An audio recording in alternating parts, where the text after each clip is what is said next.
അതിൻ്റെ നാമം വാഴ്ത്തപ്പെടുമാകട്ടെ. രാത്രിയിൽ നമുക്ക് ഒരുമിച്ച് ദൈവസ്നേഹിതരായിരിക്കാൻ ദൈവം കൃപ ചെയ്തവർക്ക് നമുക്ക് ദൈവത്തെ സ്തുതിക്കാം. നമ്മൾ പ്രാർത്ഥന ഓർത്തതുപോലെ ഈ വർഷത്തിൻ്റെ അവസാന നാളുകളിലേക്ക് നാം കടന്നുകൊണ്ടിരിക്കുകയാണ്. തിരിച്ചു നോക്കിക്കൊണ്ട് ദൈവത്തിൻ്റെ വിശ്വസ്തതയും പരിപാലനവും നന്മകളും ഓർക്കുവാനായിട്ടുണ്ട്. അതേസമയം വ്യക്തിപരമായിട്ടും കുടുംബങ്ങളായിട്ടും സന്ധ്യയായിട്ടും ഒക്കെ കൂടുതൽ ദൈവത്തെ സ്നേഹിക്കുവാനായിട്ട് ദൈവം നമുക്ക് ധാരാളമായി കൃപ നൽകി സഹായിക്കട്ടെ എന്ന് ഞാൻ ആത്മാർത്ഥമായി പ്രാർത്ഥിക്കുന്നു.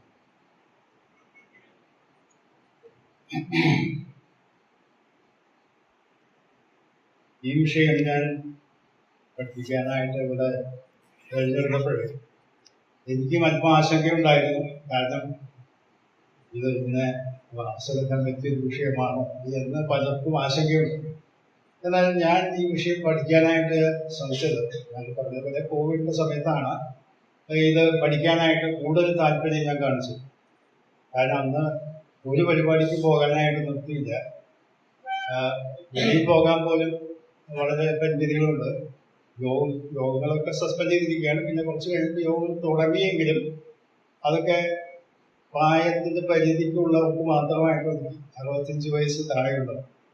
അങ്ങനെയായപ്പോൾ അങ്ങനെ പോകാനും നിർത്തിയില്ല. അപ്പം ഞാൻ എൻ്റെ വൈഫോട് പറഞ്ഞു, നീ വേണമെങ്കിൽ പോയിക്കോ, നീ ആ പ്രായപരിധി, ഞാൻ മാത്രമായിട്ട് എങ്ങനെ പോകുന്നു, ഞാൻ പോകുന്നില്ല.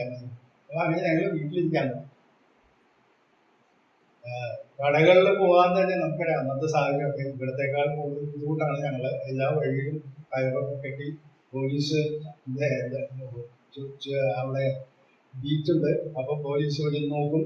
അങ്ങനെ പല പല സാഹചര്യങ്ങളായപ്പോഴേ എന്നെ സംബന്ധിച്ചോളം ദൈവത്തിന് മുമ്പിൽ ഇരിക്കുക എന്ന് പറഞ്ഞാത്തൊരു പുഷ്പം പരിപാടിയല്ല. ദീർഘമായ മണിക്കൂറിൽ ഇരിക്കാൻ യാതൊരു മടിയും എനിക്കില്ല. ദൈവവചനം വായിക്കാനോ അത് സംബന്ധിച്ച് പുസ്തകങ്ങൾ വായിക്കാനോ സമയം ചെലവഴിക്കാനോ പറഞ്ഞാൽ എനിക്ക് യാതൊരു മുഷിപ്പുമുള്ള വിഷയമാണ്. അതുകൊണ്ട് ആ സമയത്ത് വാസ്തവം പറഞ്ഞാൽ ഒരു പ്രയാസമില്ലാതെ മുമ്പോട്ട് പോകാൻ കഴിഞ്ഞ് ദൈവത്തിന് മുമ്പിലിരിക്കാൻ കഴിഞ്ഞതുകൊണ്ടാണ്. അങ്ങനെ അപ്പോഴാണ് ഈ വിഷയം എന്ന കാര്യമായി ചിന്തിക്കണം, പഠിക്കണം, മനസ്സിലാക്കണമെന്നൊക്കെ ഞാൻ വിചാരിച്ച് പഠിക്കാനായിട്ട് തുടങ്ങിയത്. അത് പഠിച്ചുകൊണ്ട് വന്നപ്പോഴാണ് നമ്മുടെ മധ്യത്തിലുള്ളതായ ചില തെറ്റിദ്ധാരണകൾ എൻ്റെ ശ്രദ്ധയിലേക്ക് പെട്ടു. അപ്പോഴാണ് ഇത് കുറച്ചുകൂടി കൂലങ്കഷമായി പഠിക്കണം, മനസ്സിലാക്കണം. തെറ്റായ ചില ആശയങ്ങളൊക്കെ നമ്മുടെ മധ്യത്തിൽ പ്രചരിക്കുന്നുണ്ട്. പല ധ്യാനചിന്തകളും പ്രസംഗങ്ങളും പുസ്തകങ്ങളൊക്കെ ഞാൻ വായിക്കുകയും കേൾക്കുകയൊക്കെ ചെയ്യുമ്പോൾ ഇത് മനസ്സിലൂടെ കടന്നു. അതുകൊണ്ട് അതിൻ്റെ വിശാലമായ രീതിയിൽ അല്ല ഞാൻ ഇവിടെ ക്ലാസ് എടുക്കുന്നത്. കാരണം ഈ ഓഡിയൻസിന് കേൾക്കുന്നവർക്ക് മനസ്സിലാക്കണമെന്ന് നാം പറയും. അതുകൊണ്ട് വളരെ ലളിതമായും വളരെ ഒതുക്കിയും ഒക്കെയാണ് ഞാൻ ഈ കാര്യങ്ങൾ ഇവിടെ പറയാനായിട്ട് ശ്രമിച്ചു.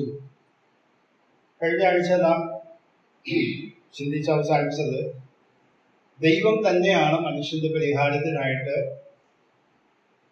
പദ്ധതി ഒരുക്കുകയും ദൈവം തന്നെയാണ് മനുഷ്യനായി തീർന്നത് പാപപരിഹാര ബലിയായി തീർന്നത്. നമ്മുടെ മധ്യത്തിലുള്ളതായ തെറ്റിദ്ധാരണകൾ എന്ന് ഞാൻ പറഞ്ഞത് ചിലരൊക്കെ മനസ്സിലാക്കുന്നത് കോപിഷ്ഠനായ വിശുദ്ധനായ നീതിമാനായ ദൈവത്തെ സമാധാനിപ്പിക്കാൻ വേണ്ടി മധ്യസ്ഥനായിട്ട് നിന്ന് കോപം ശമിപ്പിക്കാനായിട്ട് പുത്രൻ വന്നു എന്നുള്ള ഒരു ആശയം നമ്മുടെ മധ്യത്തിലൊക്കെ ചിലയിടത്ത് പ്രചരിക്കുന്നതായിട്ട് എനിക്കറിയാം. ചിലരുടെ പ്രസംഗങ്ങൾ ഞാൻ കേട്ടിട്ട് ലേഖനങ്ങൾ ഞാൻ ഇംഗ്ലീഷും മലയാളത്തിലൊക്കെ വായിച്ചു. എന്നാൽ വേദപുസ്തകം നാം ശ്രദ്ധിച്ചു പഠിച്ചാൽ ദൈവം ആരാണെന്ന് വേദപുസ്തകം വെളിപ്പെടുത്തുന്നത് അത് പ്രത്യേകിച്ച് പുതിയ ദൈവം സാരാംശത്തിൽ ഏകനായ ദൈവമാണ്. 3 ആളുത്വങ്ങളിൽ കൂടെ പ്രവർത്തിക്കുന്നു എന്ന് മാത്രമേ. അല്ലാതെ നാം മറ്റു മതങ്ങളിൽ കാണുന്നതുപോലെ 3 ദൈവങ്ങൾ യാതൊരു ബന്ധമില്ലാത്ത രീതിയിൽ പ്രവർത്തിക്കുന്നു എന്ന ആശയത്തിലല്ല. അപ്പോൾ പിതാവും പുത്രനും പരിശുദ്ധാത്മാവും എല്ലാവരെയും കൂടെ ഒരുമിച്ച് ചെയ്ത കാര്യമാണ് മനുഷ്യന്റെ രക്ഷാപ്രവർത്തനം. അത് അവരുടേതായ പങ്ക് രീതിയിൽ നിർവഹിക്കുന്നു എന്ന് മാത്രമേ ഉള്ളൂ. അപ്പോൾ നാം ഒരു കാര്യം മനസ്സിലാക്കണം, വേദപുസ്തകത്തിലെ വാക്യങ്ങളെ എല്ലാ ഭാഗവും ശ്രദ്ധിച്ച് വായിച്ച് മനസ്സിലാക്കണം. വെളിപ്പാട് പുസ്തകത്തിൽ വായിക്കുന്നുണ്ട് രക്ഷ എന്നുള്ളത് ദൈവത്തിൻ്റെയും കുഞ്ഞാടിൻ്റെയും ദാനമെന്നാണ്. എന്ന് പറഞ്ഞാൽ കുഞ്ഞാടിന്റെ ദാനമെന്നോ ദൈവത്തിന്റെ ദാനമെന്നോ മാത്രമായിട്ടല്ല പറയുന്നത്. അതിന്റെ അർത്ഥം ഇത് രണ്ടും ഒരുമിച്ചാണ്. നാം വെളിപ്പാട് പുസ്തകം ഹിന്ദി വായിച്ചു നോക്കിയാല് ഒരു സിംഹാസനമേ ഉള്ളൂ. ആ സിംഹാസനം ദൈവത്തിന്റെയും കുഞ്ഞാടിന്റെയും സിംഹാസനം എന്നാണ് അതിലെ അവസാനത്തെ വാക്യത്തില് ആ അധ്യായത്തിൽ അത് പറയുന്നു. ഞാനത് പറയാൻ കാരണം, ഞാൻ ചില വർഷങ്ങൾക്ക് മുമ്പ് അത് പഠിച്ചുകൊണ്ടിരുന്ന സമയത്താണ് ആദ്യമായിട്ട് എന്റെ ശ്രദ്ധയിലേക്ക് പെട്ടത്. ഞാനൊരു വിവാഹത്തിൽ വിവാഹം ഞങ്ങളുടെ സഭയുള്ള യുവതിയുടെയാണ്. അപ്പൊ അതിന്റെ ബന്ധുക്കളായിട്ട് ഒന്നിട്ട് ആൾക്കാർ യേശുനാമക്കാരൻ. അപ്പൊ ആ യേശുനാമക്കാരൻ എന്ന് പറഞ്ഞാൽ അവരുടെ കുടുംബം നമ്മുടെ കുടുംബത്തിൽ ആയിരുന്നു വർഷങ്ങൾക്ക് മുമ്പ്. പിന്നീടാണ് അവർ ഞാൻ സംസാരിച്ചപ്പോൾ അദ്ദേഹം പറഞ്ഞത് ഞാനും അദ്ദേഹം ചെറിയ ക്ലാസ്സിൽ ഒരുമിച്ച് പഠിച്ചിട്ടുണ്ടെന്നൊക്കെയാണ്. അതുകൊണ്ട് അദ്ദേഹം എൻ്റെ അടുത്തായിരുന്നില്ല. അപ്പൊ അവിടെ പാട്ടുകളൊക്കെ ഇങ്ങനെ പാടിക്കൊണ്ടിരുന്ന കല്യാണ കൊഴട്ടിൽ വെച്ച് നടക്കുന്നത്. യേശുവിന്റെ നാമത്തിലാണ് പാട്ടൊക്കെ പലതുണ്ട്. അപ്പൊ ഇദ്ദേഹം എൻ്റെ അടുത്ത് പറഞ്ഞു, അപ്പൊ നിങ്ങളുടെ പാട്ടൊക്കെ ഞാൻ ശ്രദ്ധിച്ചു, എല്ലാം യേശുവിനെ പുകഴ്ത്തുന്നതും യേശുവിന്റെ നാമത്തെ ഉയർത്തുന്നതാണല്ലോ. ഇതൊക്കെ തന്നെയാണ് ഞങ്ങൾ പ്രസംഗിക്കുന്നത്, ഞങ്ങൾ പറയുന്നത്. നമുക്ക് അങ്ങനെയല്ല, വ്യത്യാസമുണ്ട്. കാരണം ഇവരുടെ ആശയങ്ങളൊക്കെ ഇവിടെ കുറച്ച് കൊല്ലങ്ങൾക്ക് അവിടെ വലിയ ചർച്ചയും തർക്കമൊക്കെ ആയ വിഷയങ്ങളാണ്. അപ്പൊ അതിന്റെ കാര്യങ്ങൾ കേൾക്കാനായിട്ട് ഞാൻ പോയിട്ടുള്ളൂ. എനിക്ക് മനസ്സിലായി. അപ്പൊ അവര് പറയുന്നത് നാം പഠിപ്പിക്കുന്നത് അല്പ വ്യത്യാസമുണ്ട് എന്ന് മനസ്സിലാക്കാൻ ആവശ്യമുണ്ട്. അപ്പൊ ഞാൻ പറഞ്ഞു, വെളിപ്പാട് പുസ്തകം അദ്ദേഹം ആ സഭയിലെ അല്പ കാര്യങ്ങളൊക്കെ ശുശ്രൂഷകളൊക്കെ ചെയ്യുന്ന വ്യക്തിയാണ്. ഞങ്ങൾ വളരെ അടുത്താണ് അദ്ദേഹത്തിന്റെ സഭാകൂടിയുള്ളത്. ഞാൻ പറഞ്ഞു, ഒരു സിംഹാസനമേ ഉള്ളൂ. വെളിപ്പാട് പുസ്തകം 22-ാം അധ്യായം വായിച്ചു. അവിടെ ദൈവത്തിന്റെയും കുഞ്ഞാടിന്റെയും സിംഹാസനം, ആ സിംഹാസനത്തിൽ നിന്ന് പുറപ്പെടുന്ന പരിശുദ്ധാത്മാവിനെ കുറിച്ചിരിക്കുന്ന ജീവനുള്ള നദി, ജീവൻ അവിടെ പുറപ്പെടുന്നു എന്നാ പറയുന്നത്. അതിന് 3 ആളത്തൊക്കെ ഒരുമിച്ചാണ്. ഒരു സിംഹാസനം, അത് 2 ആളുകൾ സിംഹാസനത്തിൽ. ഞാൻ പറഞ്ഞു, അവിടെയാണ് നിങ്ങൾക്കുള്ള പ്രശ്നം. ഏക സത്യ ദൈവമാണ്, ഏക സത്യ ദൈവം എന്ന് തന്നെയാണ് നാം പഠിപ്പിക്കുന്നത്, മനസ്സിലാക്കുന്നത്. എന്നാൽ 3 ആളത്വങ്ങളിൽ ഇവിടെ പ്രവർത്തിക്കുന്നു എന്നുള്ളത് വേദപുസ്തകം വളരെ വ്യക്തമായിട്ട് പഠിപ്പിക്കും. അപ്പോൾ രക്ഷയുടെ ബന്ധത്തിലും ആ നിലയിൽ വേണം നാം കാര്യങ്ങൾ മനസ്സിലാക്കാൻ. ദൈവം പുത്രനെ യാഗമാക്കി തീർത്തു എന്ന് പറയുന്നത് ദൈവം മനസ്സോടെ അയക്കുന്നു, പുത്രൻ മനസ്സോടെ കടന്നു വരും. നാം ലൂക്കോസിന്റെ സുവിശേഷം വായിച്ചു നോക്കിയാല് യേശു കർത്താവിനെ കുറിച്ച് ഗബ്രിയേൽ ദൂതൻ വന്ന് മറിയോട് സംസാരിക്കുമ്പോൾ പറയുന്നത്, ദൈവത്തിന്റെ ആത്മാവ് നിലമേൽ വരും, ആകയാൽ ഉത്ഭവിക്കുന്ന വിശുദ്ധ പ്രജയായിരിക്കുന്ന എന്ന് പറഞ്ഞതിന്റെ അർത്ഥം എന്താ? സാധാരണ മനുഷ്യന് ജനിക്കുന്ന പോലുള്ള ജനനമല്ല, ദൈവം തന്നെ മനുഷ്യനായിട്ട് ജനിച്ചതാണ്. അപ്പോൾ ഞാൻ അദ്ദേഹത്തോട് അത് കല്യാണം നടന്നുകൊണ്ടിരിക്കുകയാണ്. അപ്പോ അത് അധികം നേരം നമ്മൾ സംസാരിക്കാൻ ഞങ്ങൾ പിന്നിലായിരിക്കും. അപ്പൊ അദ്ദേഹം പിന്നെ സംശയം ചോദിച്ചുകൊണ്ടിരിക്കാം. ഞാൻ പറഞ്ഞു, ഇത് കഴിഞ്ഞിട്ട് സംസാരിക്കാം, നമുക്ക് നമ്മളെ നാട്ടുകാരാണല്ലോ നമ്മള്. അപ്പൊ അദ്ദേഹം പറഞ്ഞു, നമ്മൾ ഒരുമിച്ച് പഠിച്ചിട്ടുള്ളതാണ് ചെറിയ ക്ലാസ്സിലൊക്കെ എന്നൊക്കെ പറഞ്ഞു. അപ്പൊ അങ്ങനെ പരിചയമുള്ള ആൾക്കാർ തന്നെ നമുക്ക് സംസാരിക്കാമെന്ന് പറഞ്ഞ് ഞാൻ ആ വിഷയങ്ങൾ മാറ്റിക്കാനും വിവാഹ ശുശ്രൂഷ നടന്നുകൊണ്ടിരിക്കുകയാണ്. അപ്പോഴാണ് ഇദ്ദേഹം ഇങ്ങനെ പിന്നി ചോദിച്ചുകൊണ്ടിരുന്നത് എൻ്റെ അടുത്തിരുന്നു. അപ്പൊ ഞാൻ പറഞ്ഞു, ഞങ്ങൾ യേശു കർത്താവിനെ മരണപുനരുത്ഥാനങ്ങൾക്ക് ശേഷം കർത്താവിന് ദൈവത്തിന്റെ കൽപ്പന ഉള്ളത് ഫിലിപ്പിലേഖനത്തെ വായിക്കുന്നു. അതുകൊണ്ട് അവന് ഏറ്റവും ഉയർത്തി സകല നാമത്തിനും മേലായ നാമം നൽകി എന്നുള്ളത് ഞങ്ങൾ വിശ്വസിക്കുകയും അംഗീകരിക്കുകയും ചെയ്യുന്നവരാണ്. അതിന്റെ അർത്ഥം യേശുവും ദൈവവും, പിതാവായ ദൈവവും പുത്രായ ദൈവമൊക്കെ ഒന്ന് തന്നെയാണ് എന്നല്ല ഞങ്ങൾ പഠിപ്പിക്കുന്നത് അങ്ങനെയാണ്. അപ്പൊ അദ്ദേഹം അതിന് ന്യായം, യേശുവിന്റെ നാമത്തിലാണ് സ്നാനമേറ്റത്, അപ്പോസ്തലന്മാരുടെ രേഖകളൊക്കെ ഉണ്ട്. തൽക്കാലം ഇപ്പൊ നമുക്ക് സംസാരത്തിന്റെ നിർത്താൻ കാര്യം വിവാഹം നടന്നുകൊണ്ടിരിക്കുകയാണല്ലോ, അത് കഴിഞ്ഞ് സംസാരിക്കും. അപ്പോ നമ്മുടെ മധ്യത്തിലും യേശു കർത്താവിന്റെ ക്രൂശ് മരണത്തെ കുറിച്ച് അങ്ങനെ ഒരു ധാരണ ഉണ്ടോ എന്ന് എനിക്ക് സംശയമുണ്ട്. കാരണം പ്രവചനത്തിൽ നിന്നുള്ള ഒരു വിഭാഗം എടുത്തുകൊണ്ട് ചിലർക്ക് പ്രസംഗിക്കുന്ന ഞാൻ കേട്ടു. ഇടിവിൽ നിൽക്കാനായിട്ട് മനുഷ്യനെ അന്വേഷിച്ചു. അപ്പോൾ ആ ഇടിവിൽ നിൽക്കാനായിട്ട് ആൾ വന്നതാണ് മനുഷ്യനായി തീർന്ന യേശുക്രിസ്തു. അത് അവിടെ പറയുന്ന പശ്ചാത്തലവും മോശയുടെ ചരിത്രമൊക്കെ നാം വായിച്ചാൽ അത് വേറെ വ്യത്യസ്തമായ പശ്ചാത്തലത്തിലാണ് അത് പറയുന്നത്. യേശു കർത്താവിന്റെ മരണം എന്ന് പറയുന്നത് പിതാവായ ദൈവം അല്ലെങ്കിൽ ത്രിയേക ദൈവം രൂപകൽപ്പന ചെയ്തതും പുത്രനിൽ കൂടെ നടപ്പിലാക്കിയതുമാണ്. അത് സൃഷ്ടിയോട് ബന്ധപ്പെട്ടായാലും ശരി അങ്ങനെ തന്നെയാണ് എന്ന് നമ്മൾ വേദപുസ്തകം വായിക്കുമ്പോൾ മനസ്സിലാക്കാനായിട്ട് കഴിയും. എന്നാൽ പഴയ നിയമം മാത്രം വായിക്കുമ്പോൾ ഈ വ്യത്യസ്തമായ ആഴത്വങ്ങളിലേക്കുള്ള കുറിച്ചുള്ളതായ ആ വ്യത്യാസം പെട്ടെന്ന് അങ്ങോട്ട് മനസ്സിലാക്കാനായിട്ട് ബുദ്ധിമുട്ടുണ്ട്. എന്നാൽ പുതിയ നിയമത്തിലേക്ക് വരുമ്പോഴാണ് കുറെ കൂടി വ്യക്തതയോടുകൂടെ ആ കാര്യങ്ങൾ നമുക്ക് ലഭിക്കും. അപ്പോൾ കഥാവായ യേശു ക്രിസ്തുവിനെ കുറിച്ച് വേണം എന്ന് പറയുന്നത് ദൈവം തന്നെ മനുഷ്യനായി തീർന്ന ദൈവം തന്നെ അതിന് പരിഹാരം ലഭിച്ചതാണ് എന്ന് മനസ്സിലാക്കുന്നത്. അതുകൊണ്ട് ഈ കാര്യം ഒരു പുതിയ ആശയമായിട്ടല്ല പുതിയ നിയമം അവതരിപ്പിക്കുന്നത്. പുതിയ നിയമം നാം വായിക്കുമ്പോൾ യേശു കർത്താവിന്റെ യാഗമരണം അല്ലെങ്കിൽ പാപപരിഹാര വിധി ഒരു നൂതനമായ ആശയമല്ല. പഴയ നിയമത്തിൽ പല നിഴലുകളിൽ കൂടെ സൂചകമായ കാര്യങ്ങളിൽ കൂടെ വെളിപ്പെടുത്തിയ കാര്യം തന്നെയാണ് എന്ന് കാണാൻ സാധിക്കും. മനുഷ്യന്റെ ഉൽപ്പത്തിയുടെ ആ ആരംഭത്തിൽ തന്നെ നമുക്കറിയാം കയ്യിനും ഹാവേലും യാഗം കഴിച്ചു. യാഗം കഴിക്കാൻ പോയ സമയത്ത് കയ്യിന്റെ യാഗത്തിൽ ദൈവം പ്രസാദിച്ചില്ല, കയ്യിലും അവന് വഴിപാട് പ്രസാദിച്ചില്ല എന്നാണ് വായിക്കുന്നത്. ഹാവേലിനും അവന് വഴിപാട് പ്രസാദിച്ചു.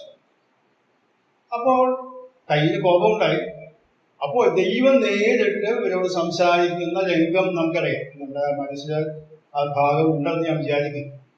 കൈകളിൽ ചോദിക്കുന്നത്, നീ എന്തിനാ കോപിക്കുന്നത്? നീ നന്മ ചെയ്യുന്നെങ്കിൽ നിനക്ക് പ്രസാദം ലഭിക്കുകയോ? നന്മ ചെയ്യുക എന്ന് പറഞ്ഞാൽ നല്ലതായ കാര്യം, ശരിയായ കാര്യം ചെയ്യുന്നുവെങ്കിൽ നിനക്ക് പ്രസാദം ലഭിക്കും എന്ന് പറഞ്ഞതിന്റെ അർത്ഥം എന്താ? ശരിയായ യാഗം എന്താ? വഴിപാട് രക്തച്ചൊരിച്ചിലോടുകൂടെ വേണം എന്നുള്ളത് ആദമിൽ നിന്ന് ഈ മക്കൾ മനസ്സിലാക്കിയിട്ടുണ്ട്. അല്ലെങ്കിൽ അതിന് ദൈവം അങ്ങനെ ചോദിക്കുകയില്ലല്ലോ. എന്നാൽ കയ്യിന് പാപപരിഹാര ബലി ആവശ്യമാണെന്നോ ദൈവത്തെ ആരാധിക്കുന്നതിന് മുൻപ് ആ കാര്യം നടക്കണമെന്നോ ഒന്നുമുള്ള ചിന്താഗതിയില്ല.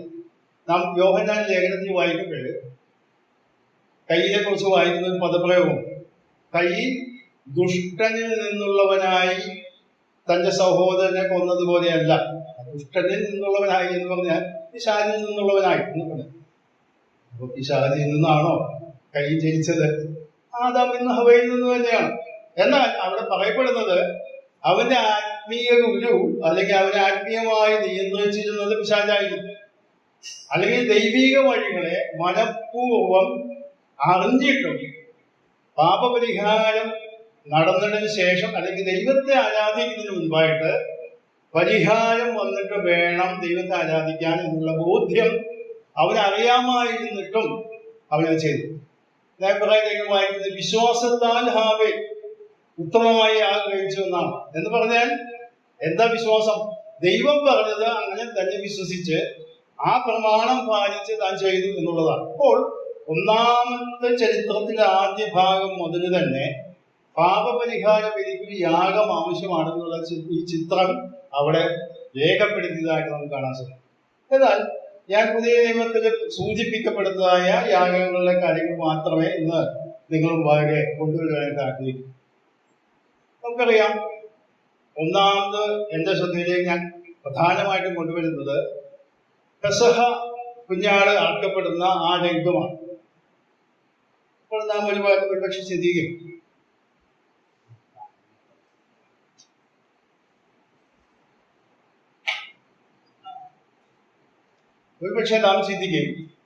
ലോക ചരിത്രം നാം പഠിക്കുകയാണെങ്കിൽ എല്ലാ മതവിഭാഗങ്ങളും എല്ലാ രാജ്യങ്ങളിലുള്ളവർക്കും യാഗങ്ങൾ ഉണ്ടായിരുന്നു. ഈ യാഗങ്ങൾ യഹൂദന്മാരുടെ ഇടയിൽ മാത്രമുള്ള സംഗതിയല്ല. എന്നാൽ ഇതെങ്ങനെ മറ്റ് ജാതി വിഭാഗങ്ങൾക്കൊക്കെ ഈ ആശയം ലഭിച്ചു എന്ന് പറഞ്ഞാൽ നമുക്കറിയാം, ആദം ഹൗവ എന്നീ ദമ്പതികളിൽ നിന്നാണ് മനുഷ്യജാതി ഉളവായത്. അപ്പോൾ ആദ്യ പിതാക്കന്മാരുടെ കാലഘട്ടത്തിൽ തന്നെ ഈ ചിന്താഗതി അവരുടെ മനസ്സിൽ രൂപം കൊണ്ടത് പിന്നെ പല നാടുകളിലേക്കും ജാതികളിലായിട്ടൊക്കെ തിരിഞ്ഞപ്പോഴും ഇതിൻ്റെതായ ജീർണിച്ച അവതരണ ശൈലിയാണ് അവലംബിച്ചത്. എന്നാൽ യഹൂദന്മാരായ ഇസ്രായേൽ ജാതിക്കാണ് ദൈവത്തിൻ്റെതായ വ്യക്തമായ തിരുവെഴുത്തും വെളിപ്പാടുകളും ലഭിച്ചത്. അവരതാണ് പാലിക്കേണ്ടത്. നമ്മൾ വാക്യം വായിക്കാം. റോമാലേഖനം അതിന്റെ 3-ാം അധ്യായത്തിന്റെ 1-2 വാക്യങ്ങളാണ്.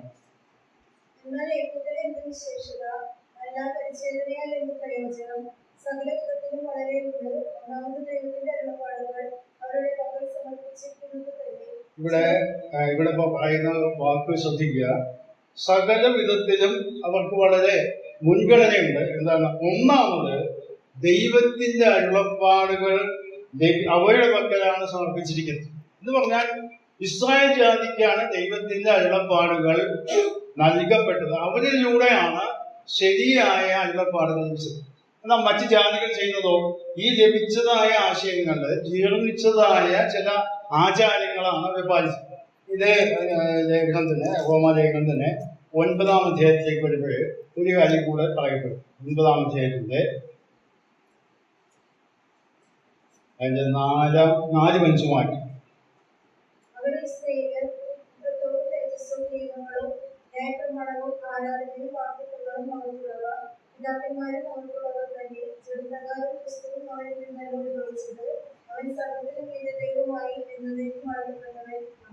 ഇവിടെ പറയുന്ന എല്ലാ ആശയത്തിൽ വിവരിക്കാനല്ല ഈ ഭാഗം ഞാൻ എടുത്തത്. അവിടെ പറയുന്നത് അവർ ഇസ്രായേലിയർ പുത്രത്വവും തേജസ്സും നിയമങ്ങളും ന്യായപ്രമാണങ്ങളും ആരാധനയും വാഗ്ദത്തങ്ങളും അവർക്കുള്ള പിതാക്കന്മാരും അവർക്കുള്ളവർ തന്നെ ജഡപ്രകാരം പുസ്തകം അവിടെ നിന്നത് ഉത്ഭവിച്ചെന്ന് പറഞ്ഞാൽ ദൈവികമായ തെരഞ്ഞെടുപ്പിൽ ഇസ്രായേൽ ജനത്തിനാണ് ദൈവത്തിന്റെ അരുളപ്പാടുകൾ പൂർണ്ണമായി ലഭിച്ചത്, വാഗ്ദത്തങ്ങൾ പൂർണ്ണമായി ലഭിച്ചത്. അപ്പോൾ നാം യേശുപിതാവിന്റെ യാഗത്തെ കുറിച്ച് പഠിക്കുമ്പോൾ പഴയ നിയമ യാഗങ്ങളിലേക്ക് കടക്കുന്നതിന്റെ കാരണം ഈ കാര്യങ്ങളൊക്കെ പഴയ നിയമത്തിൽ രേഖപ്പെടുത്തിയിട്ടുണ്ട്. ലൂക്കോസിന്റെ 24-ാം അധ്യായത്തിൽ എമ്മോസിലേക്ക് പോയ ആ ശിഷ്യന്മാരോട് ഉയർത്തെഴുന്നേറ്റ കർത്താവിനെ ആ നില അംഗീകരിക്കാനും മനസ്സിലാക്കാനും കഴിയാതിരുന്നവരോട് കർത്താവ് പറയുന്നുണ്ട്, മോശ തുടങ്ങി സകല പ്രവാചകന്മാരുടെ പുസ്തകങ്ങൾ എഴുതി അവർക്ക് തന്നെ കുറിച്ചുള്ള അവർക്ക് വ്യാഖ്യാനിച്ചു കൊടുത്തു എന്ന് പറഞ്ഞാൽ കർത്താവിനെ കുറിച്ച് പഴയ നിയമ ഗ്രന്ഥങ്ങളിൽ രേഖപ്പെടുത്തിയിട്ടുണ്ട്. മോശ തുടങ്ങി എന്ന് പറഞ്ഞാൽ മോശയുടെ പഞ്ചഗ്രന്ഥങ്ങൾ, അതിനുശേഷം പ്രവാചക പുസ്തകങ്ങൾ, ന്യായപ്രമാണം അല്ലെങ്കിൽ സങ്കീർത്തനങ്ങൾ, പല പല പുസ്തകങ്ങളുണ്ടല്ലോ. ഇതിലെല്ലാം തന്നെ യേശു ക്രിസ്തുവിനെ കുറിച്ചുള്ള ചിത്രമുണ്ട്. യാഗത്തെ കുറിച്ചായാലും ജീവിതത്തെ കുറിച്ചായാലും എല്ലാ കാര്യങ്ങളും അവിടെ പറയപ്പെട്ടിട്ടുള്ളതാണ്. അപ്പോൾ യേശു കർത്താവിന്റെ ക്രൂശുമരണം എന്ന് പറയുന്നത് പഴയ നിയമ യാഗങ്ങളുടെ ഒരു പൂർത്തീകരണമാണ് എന്ന് കാണാൻ സാധിക്കും. എപ്പോഴാണ് നമ്മൾ വായിക്കുമ്പോൾ അത് കാണാൻ സാധിക്കും. ആ യാഗങ്ങൾ, യേശു കർത്താവിന്റെ യാഗം പഴയ നിയമ നിഴലുകളുടെ പൂർത്തീകരണമാണ് എന്ന് കാണാനായിട്ട് സാധിക്കുന്നതാണ്. അപ്പോൾ ഞാൻ പറയാനായിട്ട് ഉദ്ദേശിക്കുന്നത് ഈ കാര്യം വ്യക്തതയോടെ മനസ്സിലാക്കണമെങ്കിൽ ഒരു വാക്യം വായിക്കാം. എഫേസ്യ ലേഖനം 5-ാം അധ്യായം അതിന്റെ 2-ാം.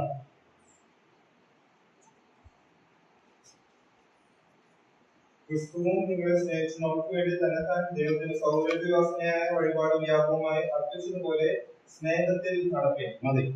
അവിടെ വായിക്കുന്നത് ക്രിസ്തുവും നിങ്ങളെ സ്നേഹിച്ച് നമുക്ക് വേണ്ടി തന്നെത്താൻ ദൈവത്തിന് സൗരഭ്യവാസനയായ വഴിപാടും യാഗവുമായി അർപ്പിച്ചു. അപ്പോൾ യേശു കർത്താവിന്റെ യാഗമരണം പഴയ നിയമ യാഗങ്ങളുടെ സൂചന കൊണ്ടുവരുന്നു എന്ന് അപ്പോസ്തലനായ പൗലോസ് അത് സ്ഥാപിക്കുകയാണ്. ഇതിൽ നിന്ന് മനസ്സിലാക്കേണ്ടത് പഴയ നിയമ യാഗങ്ങളെ കുറിച്ചുള്ളതായ ചെറിയ സൂചനകൾ നമ്മൾ ഇന്ന് രാത്രികാലം ചിന്തിക്കാനായിട്ട് പോകുന്നതിന്റെ കാരണം യേശു കർത്താവിന്റെ യാഗത്തിന്റെ സൂചനകളാണ് അവിടെ നൽകപ്പെട്ടത്. അത് എന്തുകൊണ്ടാണ് യാഗമരണങ്ങൾ ആവശ്യമായി വരുന്നത്? ഒന്നാമതായിട്ട് മനുഷ്യനെ ദൈവം സൃഷ്ടിച്ചു. അപ്പൊ സ്രഷ്ടാവ് എന്ന നിലയിൽ അവന്റെ എല്ലാ ആവശ്യങ്ങളും നിർവഹിക്കപ്പെടേണ്ടത് ദൈവത്തിലൂടെയാണ്. രണ്ടാമത് ദൈവത്തെ ആരാധിക്കാനായിട്ടുള്ള ഒരു വ്യക്തത മനുഷ്യ മനസ്സിലുണ്ട്. കാരണം ദൈവമാണ് നമ്മുടെ എല്ലാം സൃഷ്ടികർത്താവ് എന്ന് മാത്രമല്ല, ദൈവത്തെ ആരാധിക്കാൻ വേണ്ടിയാണ് മനുഷ്യനെ സൃഷ്ടിച്ചത് എന്നും കൂടെ അവർക്ക് ആ ഉൾബോധം ഉണ്ടായിരുന്നു. അതുകൊണ്ടാണ് എല്ലാ മതങ്ങളും ദൈവത്തെ ആരാധിക്കാൻ അവരുടേതായ രീതികളിൽ കൂടെ ആ കാര്യങ്ങൾ ചെയ്ത് മുമ്പോട്ട് പോകുന്നത് എന്ന് കാണാൻ സാധിക്കും. അപ്പോൾ രണ്ടാമത് ദൈവത്തെ ആരാധിക്കണമെങ്കിൽ കുറ്റമനസാക്ഷിയുള്ളവനായി പാപത്തിന്റെ ബോധ്യമുള്ളവനായിട്ട് വിശുദ്ധനായ ദൈവത്തെ ആരാധിക്കാൻ കഴിയണമെങ്കിൽ അവന്റെ പാപത്തിന് പരിഹാരം വന്നേ മതി. അപ്പോൾ ഇവിടെ നാം വായിക്കുന്നത് യേശു കർത്താവിന്റെ മരണം വഴിപാടും യാഗവുമായിരുന്നു. വഴിപാടും യാഗവും തമ്മിലുള്ള വ്യത്യാസം നമുക്കറിയാം. വഴിപാട് എന്ന് പറഞ്ഞാൽ രക്തം ചൊരിയണമെന്ന് നിർബന്ധമില്ല. എന്നാൽ യാഗം എന്ന് പറഞ്ഞാൽ രക്തം ചൊരിഞ്ഞേ മതിയാണ്. അങ്ങനെ രക്തം ചൊരിച്ചിലോടുകൂടെയുള്ളതായ ഒരു പാപപരിഹാരമാണ് യേശു കർത്താവിന്റെ മരണം എന്ന് ഇവിടെ യേശു പറയുന്നു. മാത്രമല്ല, ഈ വാക്യം വായിക്കുമ്പോഴേ ആ വായനക്കാരൻ ചിന്ത പോകുന്നത് പഴയ നിയമത്തെ യാഗങ്ങളിലേക്കും അവിടെ സൂചിപ്പിക്കപ്പെട്ടതായ ആശയങ്ങളിലേക്കുമാണ് എന്ന് കാണാനായിട്ട് സാധിക്കും. ഇത് പറയുമ്പോഴേ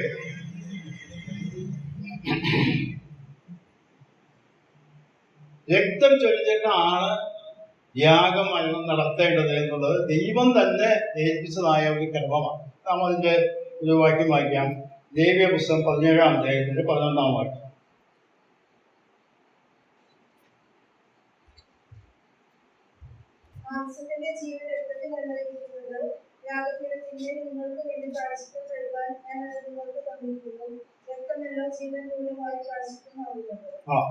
ഇവിടെ ഈ വാക്യം വളരെ ശ്രദ്ധയോടെ വായിക്കണം.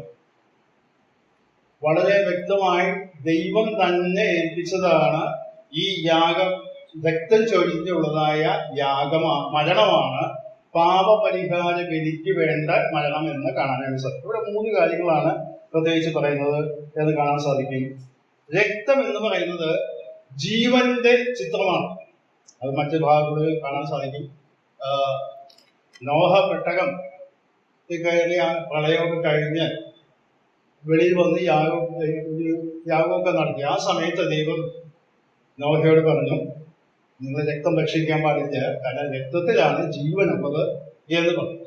മാത്രമല്ല, രക്തം ചൊരിച്ച ഒരാൾ ചൊരിഞ്ഞാൽ അവന്റെ രക്തം നിങ്ങൾ ചൊരിയണം, കാരണം രക്തം ജീവന് തുല്യമാണ്. അതിന്റെ അർത്ഥം ഒരാൾ കൊന്നു കഴിഞ്ഞാൽ പകരമായിട്ട് നിങ്ങൾ അവനെ കൊല്ലണം എന്നുള്ള പ്രമാണം ആദ്യമായിട്ട് നോഹയ്ക്ക് കൊടുക്കുന്നത് ആ സമയത്താണ്. ഞാൻ ഈ ഭാഗം പഠിക്കാനുള്ള കാരണം, ഹാബേലിനെ കൊന്നുകളഞ്ഞു, കയർത്ത് കൊന്നുകളഞ്ഞു. ദൈവം അവിടെ നേരിട്ട് സംസാരിക്കുന്നതൊക്കെ ദൈവം മുന്നറിയിപ്പ് കൊടുത്തിട്ടും അവനെ കൊന്നുകളഞ്ഞു. എന്തുകൊണ്ടാണ് ദൈവം അവരെ കൊന്നുകളയാൻ കഴിയും? കാരണം അന്ന് അങ്ങനെ നിയമം ദൈവം മനുഷ്യന് നൽകിയിട്ടില്ലായിരുന്നു.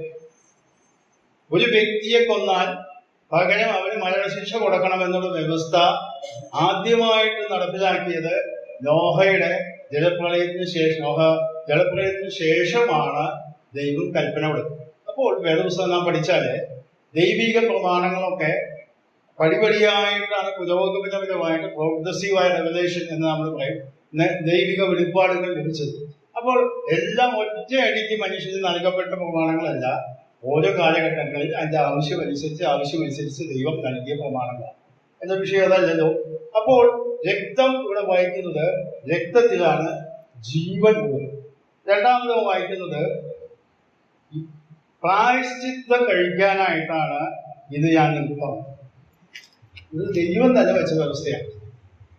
ഞാൻ പറഞ്ഞല്ലോ, നമ്മൾ പ്രായചരിത്രം വായിക്കുന്ന രക്തം ചൊരിഞ്ഞിട്ടില്ല, അത് വിമോചനമില്ല എന്ന് വായിക്കുന്നു. അതിന്റെ അർത്ഥം, അതിന്റെ ആശയം ഇവിടെ നിന്നാണ് ലഭിക്കുന്നത്. ദൈവം മനുഷ്യന് രക്തം നൽകിയത്, ഇവിടെ വായിക്കുന്ന മനുഷ്യൻ മാത്രമല്ല ജീവികൾക്കൊക്കെ നൽകിയത് രക്തമല്ലോ, യാഗപീഠത്തിന്മേൽ നിങ്ങൾക്ക് വേണ്ടി പ്രായശ്ചിത്തം കഴിപ്പാൻ ഞാൻ അത് നിങ്ങൾക്ക് തന്നിരിക്കും. അപ്പോൾ അതിനർത്ഥം പാപപരിഹാര ബലി യാഗം നടക്കണമെങ്കിൽ രക്തം ചിന്തിയേ പറ്റൂ എന്നതാണ്. അന്ന് കാലത്ത് അവിടെ ലേവ്യ യാഗങ്ങളൊക്കെ കുറിച്ച് വായിക്കുന്ന മൃഗങ്ങളോ പക്ഷികളോ ഒക്കെയാണ് യാഗത്തിനായിട്ട് കൊണ്ടുവരുന്ന. അവരെ കുറിച്ച് ആ രക്തമെടുത്ത് തെളിക്കുന്ന അല്ലെങ്കിൽ ചൊരിയുന്നതാണ് പാപപരിഹാരത്തിനായിട്ട് പ്രായശ്ചിത്തത്തിനായിട്ട് ദൈവം വെച്ച വ്യവസ്ഥ. മൂന്നാമത്, രക്തമല്ലോ ജീവൻ മൂലമായി പ്രായശ്ചിത്തം ആകും. അപ്പോൾ പ്രായശ്ചിത്തമായിട്ട് ജീവൻ നൽകപ്പെടുന്നതായ രക്തത്തിന്റെ അടിസ്ഥാനത്തിലാണ് പാപപരിഹാര ബലി ദൈവം അംഗീകരിക്കുന്നത് എന്നാണ് ഇവിടെ പറയുന്നത്. അപ്പോൾ യേശു കർത്താവിന്റെ യാഗമരണം അല്ലെങ്കിൽ ക്രൂശുമരണം എന്ന് പറയുന്നത് നാം പ്രായശ്ചിത്ത ബലിയാണെന്നും രക്തം ചൊരിഞ്ഞിട്ടാണെന്നും ഒക്കെ പറയുന്നതിന്റെ കാരണം ദൈവം തന്നെ വെച്ച വ്യവസ്ഥയാണ്. ദൈവപുസ്തകത്തിൽ ഇത് മനുഷ്യർക്ക് നൽകിയ അന്ന് യാഗങ്ങളൊക്കെ ഏൽപ്പിച്ചപ്പോൾ കൊടുത്തതായിട്ട് നമുക്ക് കാണാൻ സാധിക്കും.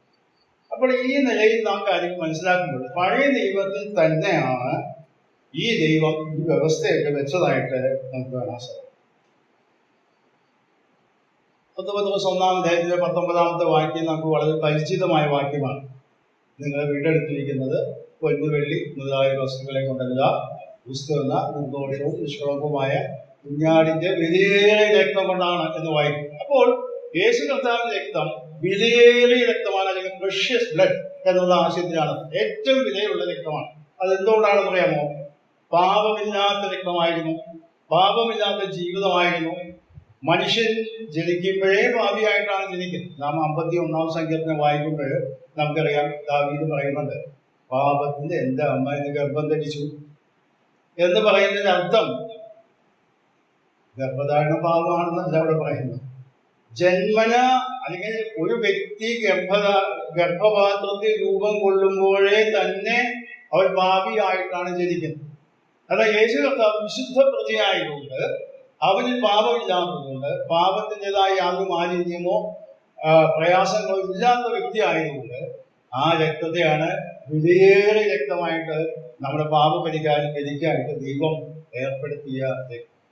അപ്പോൾ യേശു കർത്താവിന്റെ ക്രൂശമരണത്തിൽ രക്തം ചൊരിഞ്ഞത് എന്തുകൊണ്ടാണെന്ന് ചോദിച്ചാൽ, ദൈവം തന്നെ വെച്ച വ്യവസ്ഥയാണ്. ദൈവപുസ്തകത്തിൽ നാം വായിച്ചല്ലോ, രക്തമാണ് പ്രായശ്ചിത്തമായിട്ട്.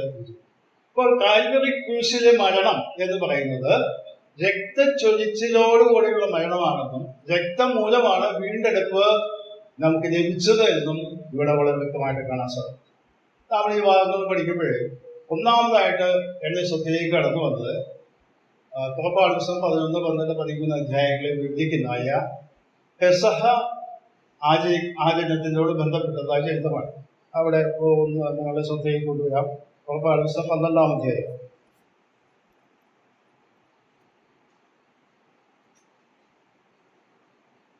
അതിന്റെ വിശദാംശങ്ങളൊന്നും ചെയ്യാൻ ഞാൻ ഇപ്പോൾ കിടക്കുന്നില്ല. എന്നാൽ 1-2 കാര്യങ്ങൾ മാത്രം ഞാൻ നിങ്ങളുടെ ശ്രദ്ധയിലേക്ക് കൊണ്ടുവരാം. അതിന്റെ 12-ാം അധ്യായത്തിന്റെ 6-ഉം 7-ഉമായി. ഈ മാസം 14-ാം തീയതി വരെ അത് സൂക്ഷിക്കണം. ഇസ്രായേൽ സഭയുടെ കൂട്ടമെല്ലാം സന്ദേശസമയത്ത് അവരാണ്. അതിന്റെ രക്തം കുറയരുത്. തങ്ങൾ തിന്നുന്ന വീടുകളുടെ വാതിലിന്റെ കാരണക്കാർ രണ്ടുപേരും കുറുബടി വീടും കുറയ്ക്കുക. ഈ ചരിത്രമൊക്കെ നമുക്ക് നന്നായിട്ട് അറിയാവുന്ന ഭാഗങ്ങളാണ്. വലിയ വിശദാംശം കൂടാതെ വിശദീകരണം കൂടാതെ നിങ്ങൾ ശ്രദ്ധയിലേക്ക് വരും എന്ന് ഞാൻ വിചാരിക്കുന്നു. പെസഹ അവിടെ ഞാൻ കഴിഞ്ഞ ആഴ്ച ഒപ്പിക്കുകയുണ്ടായി. ആദ്യജാതന്മാരെ കൊല്ലുന്ന സംഹാര ദൂതന്റെ ചിത്രമാണ് അവിടെ. അതിന് കാരണം ഞാൻ കഴിഞ്ഞ ആഴ്ച അവിടെ വായിച്ചു കേൾപ്പിക്കുകയുണ്ടായി. മോശയോട് ദൈവം പറഞ്ഞ് ഏൽപ്പിക്കുമ്പോൾ പറയണം, ഫറവോനോട്, ഇസ്രായേലിന്റെ പുത്രനാണ്, അവനെ വിട്ടയക്കണം, അവനെന്റെ ആദ്യജാതനാണ്, അവനെ വിട്ടയച്ചില്ലെങ്കിൽ നിങ്ങളുടെ ആദ്യജാതന്മാരെ ഞാൻ കൊന്നുകളയും എന്നുള്ളത് ആദ്യമേ ഫറവോനോട് മുന്നറിയിപ്പ് നൽകി. എന്നാൽ ഫറവോൻ ആ മുന്നറിയിപ്പുകളോ ബാധകളോ ഒന്നും കണ്ട് മനസ്സാന്തരപ്പെട്ടില്ല, അതിന് തയ്യാറായില്ല എന്ന് കാണാൻ സാധിക്കും. എന്നാൽ ഇവിടെ ഉള്ള കാര്യം ശ്രദ്ധിച്ചാല് ഇസ്രായേൽ ജനത്തിനായാലും ശരി, മിസ്രൈമിലുള്ളവർക്കായാലും ശരി, ഒരേ ക്രമമാണ് ഇവിടെ പറയുന്നത്. ഈ കൽപ്പന അനുസരിക്കുന്ന ഇസ്രായേൽ ജാതി ആണെങ്കിലും ദൈവം അവർക്കും വിടുതൽ നൽകുന്നത് ഈ പെസഹ കുഞ്ഞാടിന്റെ രക്തം വാതിലിന്റെ കട്ടളമേലും കുറുമ്പടിമേലും പുരട്ടി ആ വാതിലിന്റെ വീടിന്റെ അകത്തിരുന്നാൽ മാത്രമാണ് ആദ്യജാതൻ കൊല്ലപ്പെടാതെ രക്ഷപ്പെടുന്നത്. എന്നാൽ അത് വിശ്വസിക്കാനും അംഗീകരിക്കാനും ഇസ്രായേലിലുള്ള ആരും തയ്യാറല്ല. യഹോവ ആരാണ്, ഞാൻ അവനനുസരിച്ച് ആരാണ് എന്നാണ് ഫറവോൻ തന്നെ ചോദിച്ചത്.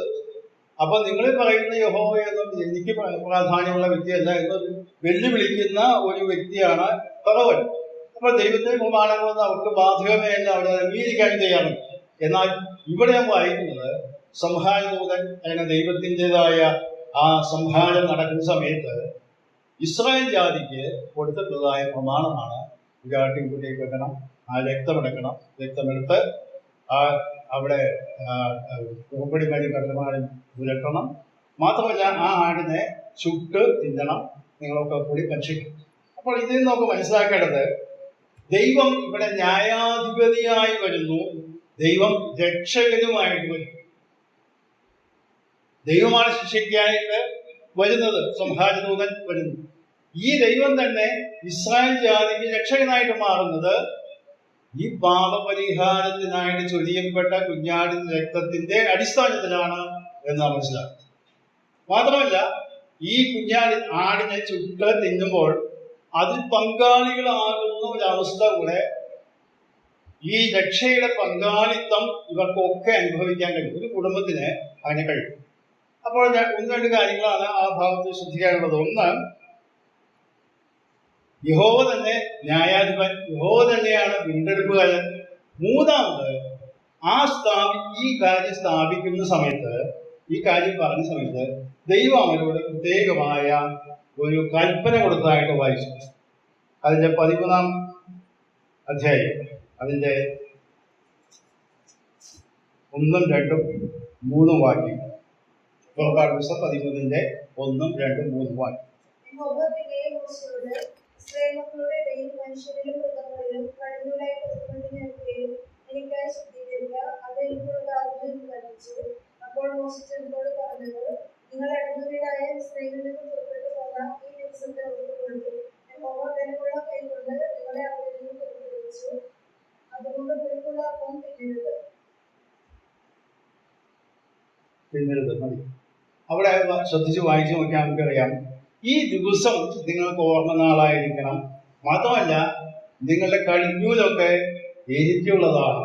അപ്പൊ ദൈവം അവരോടൊരു പ്രത്യേക നിയമവും ഉടമ്പടിയും ചെയ്യുന്നതായിട്ട് കാണാൻ സാധിക്കും. മാത്രമല്ല, ഇനി നിത്യ നിയമമായി നിങ്ങൾ വിടുവിക്കപ്പെട്ട കനാനാട്ടിൽ ചെന്നാലും ഈ കാര്യം ആചരിക്കണം എന്ന് പറഞ്ഞ് ഏൽപ്പിച്ചു കൊടുക്കുക എന്ന് പറഞ്ഞതിന്റെ അർത്ഥം എന്താ? ഇവിടെ വായിക്കുന്നത് എന്താ? അത് എനിക്കുള്ളതാകുന്നു എന്ന് കഴിച്ചത് ഈ കടിജൂലായി പിറക്കുന്ന മനുഷ്യനായാലും ശരി, മൃഗമായാലും ഒക്കെ എനിക്കുള്ളതാണ്. അർത്ഥം, വീണ്ടെടുക്കപ്പെട്ടതായ ദൈവജനം ദൈവത്തിന്റെ സ്വന്തം ജനമാണ്, അവകാശമാണ്. പുതിയ നിയമത്തിലേക്ക് നാം വരുമ്പോൾ നമുക്കറിയാം, അപ്പോസ്തലപ്രവൃത്തി 20-ാം അധ്യായത്തിന്റെ 28-ാമത്തെ വാക്യം നമുക്ക് വായിക്കാം. അപ്പോസ്തലപ്രവൃത്തി 20-ാം അധ്യായത്തിന്റെ 28-ാം വാക്യം.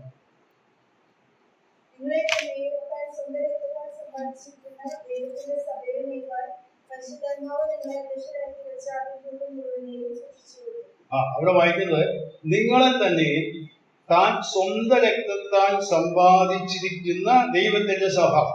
അപ്പൊ ദൈവത്തിന്റെ സഭയാണ്, ദൈവം തന്നെ രക്തം ചൊരിഞ്ഞ് സമ്പാദിച്ചതാണ്. ഇത് തന്നെയാണ് പഴയ നിയമത്തിലും പറയുന്നത്. നിങ്ങളെ ഞാൻ സ്വന്തമാക്കിയിരിക്കുന്നു, നിങ്ങളെന്റെ അവകാശമാണ്. ഇനി നിങ്ങൾ ആദിജാതന്മാരെയൊക്കെ നിങ്ങൾ വീണ്ടെടുക്കണം. കാരണം ആദിജാതന്മാരെ കൊല്ലപ്പെടേണ്ടതാണ് അന്ന് കാലത്ത്. എന്നാൽ രക്തമുഖാന്തരം നിങ്ങൾക്ക് വീണ്ടെടുപ്പ് സാധിപ്പിച്ചതുകൊണ്ട് നിങ്ങൾ എനിക്കുള്ളവരാണ്. ഒരു പ്രത്യേക ബന്ധം അവിടെ ഇസ്രായേൽ ജനമായിട്ട് ദൈവം ചെയ്യുന്നതായിട്ട് കാണാൻ സാധിക്കും. ഇതിന്റെ അർത്ഥം, ഇനി ഒരിക്കലും ഇസ്രായേൽ ജനത്തിന് പറയാൻ കഴിയില്ല, ഞങ്ങളുടെ ഇഷ്ടത്തിൽ ജീവിക്കും. ദൈവത്തിന്റെ ജനമാണ് ഞങ്ങൾ വീണ്ടെടുക്കപ്പെട്ടവരാണ്.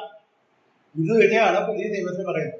നിങ്ങളെ വിലക്കുവാക്കി നിങ്ങൾ താന്താ 6-ാമത്തെ വാക്യം, നിങ്ങൾ താന്താങ്ങൾക്കുള്ളവരല്ല എന്ന് പറഞ്ഞാൽ, യേശു കർത്താവിന്റെ രക്തത്താൽ വീണ്ടെടുക്കപ്പെട്ട് ദൈവമക്കളായി തീർന്നവരെ നാം നേരത്തെ പത്രോസിലേക്ക് വായിച്ച വിലയേറിയ രക്തം കൊടുത്ത് നമ്മളെ വീണ്ടെടുത്തതുകൊണ്ട് നമ്മൾക്കുള്ളവരല്ല, ദൈവത്തിന്റെ സ്വന്തം ജനമാണ്, അവന്റെ അവകാശമാണ് നാം. പഴയ നിയമത്തിലെ പല രംഗങ്ങളിലും ഈ ഭാഗം വിശദീകരിക്കുന്നതായിട്ട് കാണാൻ സാധിക്കും. ഈ ആശയം സ്വന്തം ജനമായിട്ട് തിരഞ്ഞെടുത്തു ഇസ്രായേൽ ജനം. പുതിയ നിയമത്തിലേക്ക് വരുമ്പോൾ നമ്മെ സ്വന്തം ജനമായി തിരഞ്ഞെടുത്തു എന്നായി. അപ്പോൾ ഇതിൽ നിന്ന് മനസ്സിലാക്കി, ഇതിന്റെയൊക്കെ അടിസ്ഥാനം യേശുക്രിസ്തുവിന്റെ രക്തച്ചൊരിച്ചിലിന്റെ അടിസ്ഥാനത്തിലുള്ള വീണ്ടെടുപ്പാണ്, വിടുതലാണ് എന്ന് കാണാൻ സാധിക്കും. ഈ കാര്യം പിന്നീട് നാം ആവർത്തനത്തിലൊക്കെ ഇതിന്റെ കാര്യങ്ങൾ ആവർത്തിച്ച് പറയുമ്പോഴേ മോശം പറയുന്നുണ്ട്, നിങ്ങൾ അവിടെ ചെന്ന് ഈ കാര്യങ്ങളൊക്കെ ചെയ്യുമ്പോൾ നിങ്ങളുടെ മക്കളെ നിങ്ങളോട് ചോദിക്കുന്നത് എന്താ സംഭവം. അപ്പൊ നിങ്ങളുടെ ചുമതലയാണ് നിങ്ങളുടെ തലമുറയോട് പറയാൻ, നമ്മൾ പണ്ട് ഇസ്രായേൽ അടിമകളായിരുന്നു, ദൈവം നീട്ടിയ കഴുത്താലും കുശത്താലൊക്കെ നമ്മൾ വിടുവിച്ചു. അന്ന് ആദിജാതന്മാരെ കൊല്ലണമെന്ന് ദൈവത്തിന്റെ കൽപ്പന വന്നപ്പോൾ പെസഹ കുഞ്ഞാട് രക്തത്താൽ നമുക്കൊക്കെ വിടുതൽ ലഭിച്ചു. അതിന്റെ ഓർമ്മയാണിത്. ഇത് വർഷങ്ങളായിട്ട് നിത്യനിയമമായി ആചരിക്കണം. ഇത് തന്നെയാണ് കർത്താവായ യേശുക്രിസ്തു ഭൂമിയിൽ വന്നപ്പോഴും പെസഹ ഭക്ഷണം കഴിച്ചുകൊണ്ടിരിക്കുന്ന സമയത്താണ്, അതിനുശേഷമാണ് കർത്തൃമേശ എന്നുള്ള ആ സംഭവം അല്ലെങ്കിൽ ആ സ്ഥാപനം ഉണ്ടായത്, സ്ഥാപിച്ചത് നമുക്ക് കാണാൻ സാധിക്കും. ഇവിടെ കയ്യിന്റെ ചരിത്രം പഠിച്ചപ്പോൾ കയ്യിന് ദൈവത്തിന്റെ കൽപ്പന ലഭിച്ചു, അല്ലെങ്കിൽ ഉപദേശം ലഭിച്ചു, നിർദ്ദേശം ലഭിച്ചു, നീ ശരിയായ കാര്യം ചെയ്യണമെന്ന് പറഞ്ഞു. പക്ഷെ കയ്യിൽ എന്ത് ചെയ്തു? കയ്യിനനുസരിച്ചില്ല. അവന് വേണമെങ്കിൽ വേറൊരു യാഗം കഴിച്ച് ദൈവത്തോട് ചെയ്യാമായിരുന്നു. പാപം അവിടെ കിടക്കുന്നുണ്ട് എന്നാണ്. അതായത് പാപത്തെ കീഴടക്കണമെങ്കിൽ, അല്ലെങ്കിൽ പാപത്തെ അതിജീവിക്കണമെങ്കിൽ രക്തച്ചൊരിച്ചിലോടുകൂടെയുള്ള യാഗം ആവശ്യമാണ്. അത് കയ്യിനറിയാമല്ലോ എന്നാണ് ദൈവം പറഞ്ഞത്. നന്മ അല്ലെങ്കിൽ നല്ലത്, ശരിയായത്. ഞാൻ ഈ ഭാഗം വായിച്ചുകൊണ്ടിരുന്നപ്പോൾ എന്റെ ശ്രദ്ധയെ കടന്നുവാണ് കർത്താവിന്റെ 12 ശിഷ്യന്മാരിൽ ഒരുവനായിരുന്നു യൂദാസ്കലിയോത്ത്. ഞാൻ യൂദാസ്കലിയോത്തിനെ പറ്റി കഴിഞ്ഞ നാള് ചിന്തിക്കുകയുണ്ടായി. യൂദാസ്കലിയോത്തിനെ കർത്താവിൻ്റെതായ സകല സംരക്ഷണവും ലഭിച്ചു. നാം അത് വായിക്കുന്നത് തനിക്ക് ബോധിച്ചവനെ തിരഞ്ഞെടുത്തു എന്നാണ്. അപ്പൊ ബോധിച്ചവനായിട്ട് കർത്താവിന് ബോധിച്ചവനായിട്ട് തിരഞ്ഞെടുത്ത ആ വ്യക്തിയാണ്. നാം പിന്നീട് വായിക്കുന്നത് കർത്താവിനെ അറിയാമായിരുന്നു, ആദ്യമേ തന്നെ സർവജ്ഞാനത്തിൽ ഇവൻ എന്നെ മുറ്റിക്കൊടുക്കുമെന്നും കാണിച്ചു കൊടുക്കുമെന്നും ഒക്കെ അറിയാമായിരുന്നു. എന്നാൽ വളരെയധികം മുന്നറിയിപ്പുകൾ കർത്താവ് ഈ യൂദായ്ക്ക് കൊടുത്തു. മർക്കോസിന്റെ സുവിശേഷം 14-ാം അധ്യായത്തിലേക്ക് കടന്നു വരുമ്പോഴേ, മർക്കോസിന്റെ സുവിശേഷം 14-ാം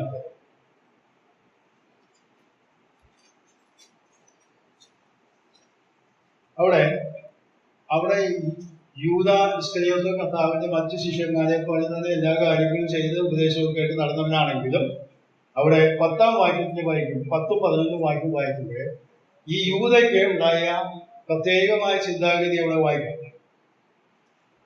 പിന്നെ 12 ഒരുത്തനായി ഇസ്കരിയോത്താവായ യൂദ അവനെ മഹാപുരോഹിതന്മാർക്ക് കാണിച്ചു കൊടുക്കേണ്ടതിന് അവന്റെ അടുക്കൽ ചെന്നു. അവർ അവനെ അത് കേട്ട് സന്തോഷിച്ച് അവന് പണം കൊടുക്കാം എന്ന് വാഗ്ദത്തം ചെയ്തു. അവനും അവനെ എങ്ങനെ കാണിച്ചു കൊടുക്കാമെന്ന് തക്കം അന്വേഷിച്ചു. ശ്രദ്ധിക്കുക, അവസരങ്ങൾ ലഭിച്ചിട്ടും യൂദാ ഇസ്കരിയോത്താവ് അത് പാഴാക്കി. പിന്നീട് കർത്താവ് അതിന് താഴോട്ട് വരുമ്പോൾ പെസഹ ഭക്ഷണം മുക്കി അവിടെ കൊടുക്കുന്ന സമയത്ത് പറയുകയാണ്, എന്നോടുകൂടെ 20-21 വാക്യം വളരെ ശ്രദ്ധേയമായ വാക്യങ്ങളാണ്. അവൻ അവരോട് 12 എന്നോടുകൂടെ താലത്തിൽ കൈമുക്കുന്നവൻ തന്നെ മനുഷ്യപുത്രൻ പോകുന്നു, തന്നെ കുറിച്ച് എഴുതിയിരിക്കുന്ന പോലെ തന്നെ സത്യം. മനുഷ്യപുത്രനെ കാണിച്ചു കൊടുക്കാൻ ഒറ്റിക്കൊടുക്കുന്നവനോ എന്നാണ് ശരിയായ തർജ്ജമ. ഒറ്റിക്കൊടുക്കുന്നവനോ അയ്യോ കഷ്ടം, ആ മനുഷ്യൻ ജനിക്കാതിരുന്നെങ്കിൽ അവനെ കൊള്ളാൻ എന്ന് പറഞ്ഞാൽ, ഇത് കഥ ഇത് 20 ശേഷമല്ല, ഈ പെസഹായുടെ പരിപാടിയാണ് നടക്കുന്നത്. അപ്പോൾ അവസാന മുന്നറിയിപ്പാണ് കൊടുക്കുകയാണ്. എന്താ പറയുന്നത്? ആ മനുഷ്യൻ ജനിക്കാതിരുന്നെങ്കിൽ അവന് കൊള്ളായിരുന്നു, അവന് അയ്യോ കഷ്ടമെന്ന് ഈ യൂദയുടെ മുഖത്ത് നോക്കിയതേ പറയുന്നു. എന്നിട്ട് പോലും യാതൊരു വിധത്തിലുള്ളതായ മാനസാന്തരം ഉണ്ടായി. യോഹന്നാന്റെ സുവിശേഷം 13-ാം അധ്യായം ഞാൻ വായിക്കുമ്പോൾ ഈ അപ്പം ഭക്ഷണം താൻ മുക്കിക്കിടത്തു, ഉടനെ സാത്താൻ അവനിൽ കടന്നു എന്നാണ് വായിക്കുന്നത്. അപ്പോൾ രാത്രിയായിട്ട് നാം പോയി. അതിനുശേഷമാണ് കർത്തൃമേശ സ്ഥാപിച്ചതായിട്ട് നാം മനസ്സിലാക്കുന്നത്. അപ്പോൾ പഴയ നിയമത്തിലെ കയ്യിനെ പോലെ ഇവിടെ ഇതാ യൂദാസ്കലിയോത്ത് ഈ പാപപരിഹാര ബലി എന്ന് പറയുന്ന കാര്യത്തില് ഇത് നാം മനസ്സിലാക്കേണ്ട കാര്യം എന്ന് പറയാമോ? ഞാനിത് പറയാൻ കാരണം, നമ്മുടെയൊക്കെ സഭാ കൂടികളിൽ ചിലപ്പോൾ ചില ആളുകളൊക്കെ കൂട്ടത്തിൽ കാണും. രക്ഷിക്കപ്പെട്ടവരാണ്, സ്നാനപ്പെട്ടവരാണ്, കർത്തൃമേശ പങ്കെടുക്കുന്നവരാണ്, പല കാര്യങ്ങളും ചെയ്യുന്നവരാണ് എന്നുള്ള ആ രീതിയിൽ ജീവിക്കുന്നവരായിരിക്കാം. എന്നാൽ അവരുടെ ഹൃദയത്തിൽ ഈ യൂദയെ പോലെ ഉള്ള ചിന്താഗതി ഉള്ളവരാണ്. എന്ന് പറഞ്ഞാൽ എങ്ങനെയെങ്കിലും മുതലെടുപ്പ് നടത്തുക കർത്താവിനെ കൊണ്ട് എന്ന് അവരെ കുറിച്ചും കൂടിയാണ് ഇവിടെ പറയുന്നത്. അവർക്ക് ആർക്കും ഇതിന്റെ ഒഴിവില്ല, അവർക്ക് ആർക്കും ശിക്ഷ വരാതിരിക്കുന്നില്ല. ഇവിടെ ശ്രദ്ധിക്കുക, പാപപരിഹാര ബലിയിൽ ആത്മാർത്ഥമായി ആശ്രയിച്ച് വിശ്വസിച്ച് ആ രക്തപുരണ്ടതായ കട്ടിളക്കാരും പുറപ്പടിമേലും രക്തം പുരണ്ട വീടിന്റെ അകത്ത് ഇരിക്കുന്നവർക്ക് മാത്രമേ രക്ഷയുള്ളൂ എന്ന് കാണാൻ സാധിക്കും. ഇതിന്റെ വെളിയിലേക്ക് ചാടുന്നവരാണ് ഈ യൂദാസ്കറിയോത്തും കയ്യിലും പറയുന്നത്. ദൈവിക വ്യവസ്ഥകൾ അറിഞ്ഞിട്ടും അത് പാലിക്കാനോ അംഗീകരിക്കാനോ അവർ തയ്യാറാകുന്നില്ല എന്ന് കാണാൻ സാധിക്കും. ഞാൻ ഒരു കാര്യം കൂടെ ഇതോട് ബന്ധപ്പെട്ട് ഇത് മുമ്പ് പറഞ്ഞിട്ട് മുമ്പോട്ട് പോട്ടെ. പെസഹ കുഞ്ഞാടിന്റെ കാര്യം കഴിഞ്ഞാൽ നാം എഴുത്തുലേഖനത്തിൽ വായിക്കുന്നത് നമ്മുടെ പെസഹ കുഞ്ഞാട് അർക്കപ്പെട്ടിരിക്കുന്നു ക്രിസ്തു തന്നെ. അപ്പൊ പുതിയ നിയമത്തിൽ വളരെ വ്യക്തതയോടുകൂടി പറയുന്നുണ്ട് ഈ പെസഹ കുഞ്ഞാട് യേശു ക്രിസ്തുവിന്റെ ചിത്രമാണ്, നിഴലാണ് എന്നുള്ളത്. ജൈവയാഗങ്ങളെ കുറിച്ച് നാം പഠിക്കുകയാണെന്ന് നോക്കിയാല് ജൈവയാഗങ്ങൾ കുറെ അധികമുണ്ട്. ഞാൻ അത് മുഴുവൻ വിശദീകരിച്ചെടുക്കാനും ഉദ്ദേശിക്കുന്നില്ല. കാരണം അത് മുഴുവൻ പഠിപ്പിക്കണമെങ്കിൽ മാസങ്ങൾ തന്നെ വേണ്ടി വരും. ഞാൻ ദൈവാനുസരിച്ച് ചിലപ്പോൾ ഈ മാസത്തിന്റെ ഒടുവിലോടുകൂടെ ക്ലാസ്സുകൾ നിർത്താം എന്ന് പ്രതീക്ഷിച്ചാണ് ക്ലാസ്സുകൾ ക്രമീകരിച്ച് മുന്നോട്ട് പോകും. പാപപരിഹാര മഹാപാപ പരിഹാര ദിവസം ലേവ്യ പുസ്തകം 16-ാം അധ്യായത്തിൽ നാം കാണുന്നുണ്ട്. 2 ആട്ടുകൊറ്റന്മാരെ കൊണ്ടുവരുന്നു. ആ ആട്ടുകൊറ്റന്മാര് ഒരു ആട്ടുകൊറ്റനെ അറുത്ത് ആ രക്തം ഉപാസനമേ തെളിയിക്കുന്നു. അങ്ങനെ ദൈവോന്മുഖമായിട്ടുള്ളതായ പാപപരിഹാരം അവിടെ നടക്കുമ്പോൾ ഒരു ആണിനെ അസസൈൻ എന്നാണ് പറയുന്നത്, ബലിയാടായിട്ട് ഒരു ആണിനെ അവിടെ കൊണ്ടുവന്ന് അതിന്റെ മേൽ പാപമെല്ലാം ചുമത്തി അതിനെ ദൂരെ വിജന സ്ഥലത്തേക്ക് പറഞ്ഞയക്കുന്ന രംഗം നാം കാണും. അപ്പോൾ അത് കാണുന്ന ഇസ്രായേൽ ജനത്തിന്റെ മധ്യത്തിൽ അവന്റെ മനസ്സാക്ഷിയിൽ നിന്ന് പാപത്തിൻ്റെതായ ആ ഭാരം ഒഴിഞ്ഞു പോകുന്നതായിട്ട് കാണാൻ സാധിക്കും. അതാണ് ആ ചിത്രം അവിടെ കാണും. 103-ാം സങ്കീർത്തനത്തിൽ നാം വായിക്കുന്നുണ്ട്, അവൻ നമ്മുടെ പാപങ്ങള് നമ്മോട് അകറ്റിയിരിക്കുന്നത് ഉദയം അസ്തമയത്തോട് അകന്നിരിക്കുന്നു. ഉദയം അസ്തമയം എന്ന് പറഞ്ഞാൽ കിഴക്കും പടിഞ്ഞാറെന്ന് അർത്ഥം. കിഴക്കും പടിഞ്ഞാറും ഒരിക്കലും യോജിക്കാത്തതാണ്. അതുപോലെ നമ്മുടെ പാപങ്ങൾ നമ്മോട് അകറ്റിയിരിക്കുന്നു. ആ അർത്ഥം വെച്ചുകൊണ്ടാണ് യോഹന്നാൻ സ്നാപകൻ പറയുന്നത്, ഇതാ ലോകത്തിന്റെ പാപം ചുമക്കുന്ന ദൈവത്തിന്റെ കുഞ്ഞാണ്, ചുമന്ന് നീക്കുന്ന എന്നാണ് അതിന്റെ ശരിയ ആശയം. അപ്പോൾ പാപം വഹിച്ചുകൊണ്ട് ഒരു യാഗമൃഗം അങ്ങോട്ട് പോകുന്നു, ഒരു മൃഗം അവിടെ. കാരണം ഞാനിത് യാഗമൃഗം എന്ന് പറയാൻ കാരണം ലേവ്യപുസ്തകം 16-ാം അധ്യായത്തിലേക്ക് കണ്ടുവരുന്നില്ല.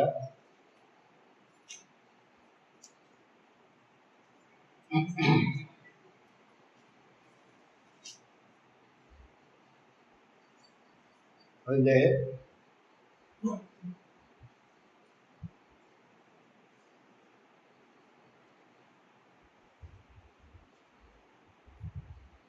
5-ാം വാക്യം അവൻ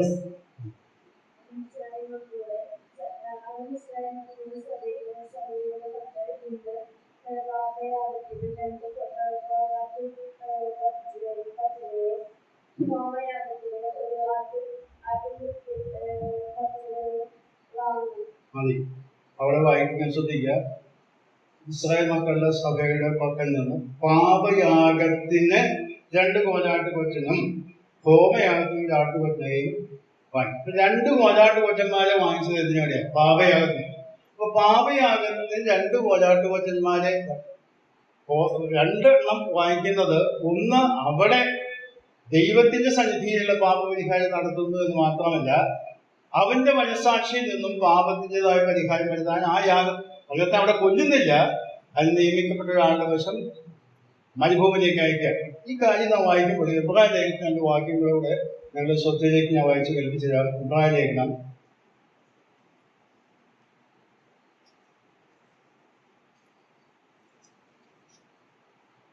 അതിന്റെ 9-ാം അധ്യായത്തിന്റെ 14-ാം വാക്യം.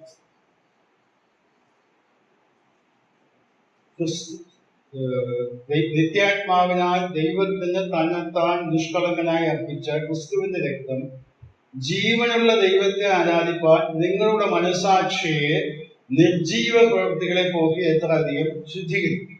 ഇപ്പൊ ഇവിടെ യേശു കർത്താവിന്റെ യാഗമരണത്തിൽ സംഭവിക്കുന്ന ദൈവത്തോടുള്ള ബന്ധത്തിലുള്ളതായ പാപപരിഹാരം നടക്കുന്നു, പാശ്ചിത്വം നടക്കുന്നു, ദൈവം പ്രസാദിക്കുന്നു എന്നുള്ളത് മാത്രമല്ല, നമ്മുടെ മനസ്സിൽ ഇവിടെ വായിക്കുന്നത് ദൈവത്തെ ആരാധിക്കാൻ, ദൈവത്തിന് തന്നെ നിഷ്കളങ്കം ക്രിസ്തുവിന്റെ ജീവനുള്ള ദൈവത്തെ ആരാധിപ്പാൻ നിങ്ങളുടെ മനസാക്ഷിയെ നിർജീവ പ്രവൃത്തികളെ പോക്കി ശുദ്ധീകരിക്കും. എന്ന് പറഞ്ഞാൽ മനസാക്ഷിയിൽ കൂടെ പാപത്തിൻ്റെതായ കുറ്റബോധം നീങ്ങുന്നതാണ് ഈ യാഗത്തിന്റെ ഫലം.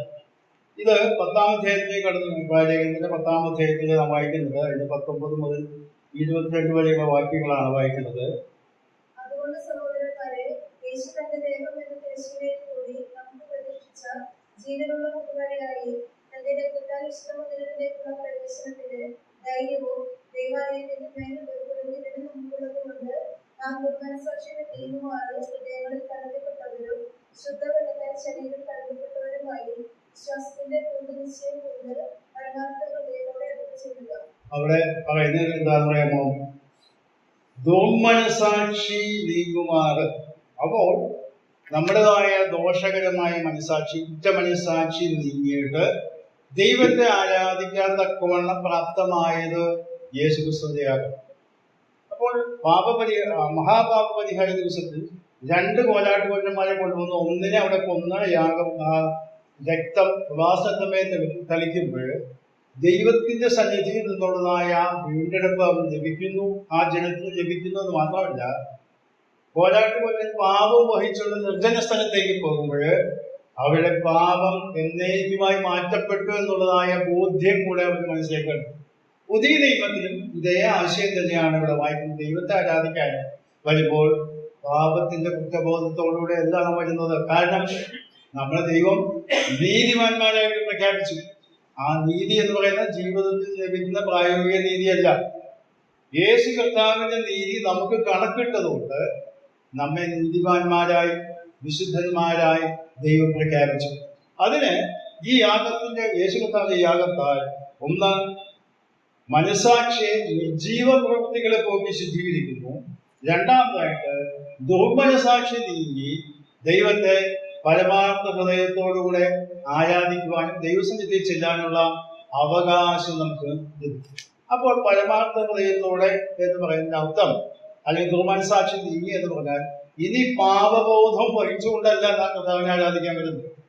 ദൈവമക്കൾ എന്ന നിലയിൽ, വിശുദ്ധന്മാരെന്ന നിലയിൽ, വീണ്ടെടുക്കപ്പെട്ടവരെന്ന നിലയിൽ, നീതിമാന്മാരായ ദൈവം പ്രഖ്യാപിച്ചവരെന്ന നിലയിൽ ദൈവത്തെ ആരാധിക്കാൻ പറ്റും. അപ്പൊ അതിന്റെ അടിസ്ഥാനം എന്ന് പറയുന്നത് യേശുക്രിസ്തുവിന്റെ ക്രൂശിച്ചൊഴിഞ്ഞ രക്തമാണ്. അപ്പോൾ പഴയ നിയമത്തിൽ തന്നെ സൂചനയായിട്ടും നിഴലായിട്ടും കണ്ടതായ ഈ യാഗങ്ങളൊക്കെ ആ നിലയുള്ള ചിത്രമാണ് നമ്മുടെ മുമ്പിൽ. മറ്റു ചില ഭാഗങ്ങൾ കൂടെ ഉണ്ടോ പെട്ടെന്ന് പറഞ്ഞ് മുമ്പോട്ട് പോകാം. യശയ്യാപ്രവചനം 53-ാം അധ്യായത്തിന്റെ അവസാനത്തെ പാരഗ്രാഫ് മുതൽ 53-ാം അധ്യായത്തിന്റെ അവസാനം വരെയുള്ള ഭാഗങ്ങൾ നാം ശ്രദ്ധിച്ച് വായിച്ചാൽ കഷ്ടം സഹിക്കുന്ന ദാസനായിട്ടാണ് യേശു കർത്താവിനെ അവിടെ വലിച്ചു കാണിക്കുന്നത്. യേശു കർത്താവിനെ ദാസൻ എന്ന നിലയിലാണ് ഉള്ളത്. നാം പുതിയ അപ്പോസ്തല പ്രവൃത്തികളിൽ വായിച്ചാല് പലയിടത്തും അവര് പറയുന്ന വാക്കുണ്ട് കർത്താവിനെ കുറിച്ച്. യേശു കർത്താവ് എന്ന് പറയുന്നത് നിന്റെ പരിശുദ്ധദാസനെ എതിരായിട്ട് പരിശുദ്ധദാസൻ എന്ന വാക്കാണ് അവിടെ ഉപയോഗിക്കുന്നത്. അത് എന്തുകൊണ്ടാന്ന് പറയുമ്പോൾ ഈ യശയ്യാപ്രവചനം 53-ാം അധ്യായത്തിലൊക്കെ പറയപ്പെടുന്ന ദാസൻ ഈ വ്യക്തിയാണെന്നുള്ള തിരിച്ചറിവ് അന്നത്തെ ജീവിതത്തിലുണ്ടായിരുന്നു. 4-ാം അധ്യായത്തിലെ അപ്പോസ്തലരുടെ 4-ാം അധ്യായത്തിലെ 30-ാം വാക്യം. അപ്പോസ്തല പ്രവൃത്തി 4-ാം അധ്യായം 30-ാം വാക്യം. സൗഖ്യമാക്കുവാൻ നിന്റെ കയ്യിൽ നിൽക്കുന്നതിനാലും നിന്റെ പരിശുദ്ധദാസനായ യേശുവിന്റെ നാമത്തിൽ അടയാളങ്ങളും അത്ഭുതങ്ങളും ഉണ്ടാക്കുന്നതിനാലും നിന്റെ വചനം പൂർണ്ണ ധൈര്യത്തോടും കൂടെ പ്രസ്താവിപ്പാൻ നിന്റെ ദാസന്മാർക്ക് മതി.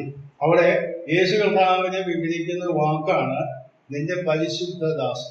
ഈ യശയ്യാപ്രവചനം 53-ാം അധ്യായത്തിലേക്ക് നമുക്ക് കടന്നു വന്നാൽ ഈ വാക്യം പുതിയ നിയമത്തിൽ കർത്താവ് തന്നെ പലപ്പോഴും ഉദ്ധരിച്ചിട്ടുണ്ട്.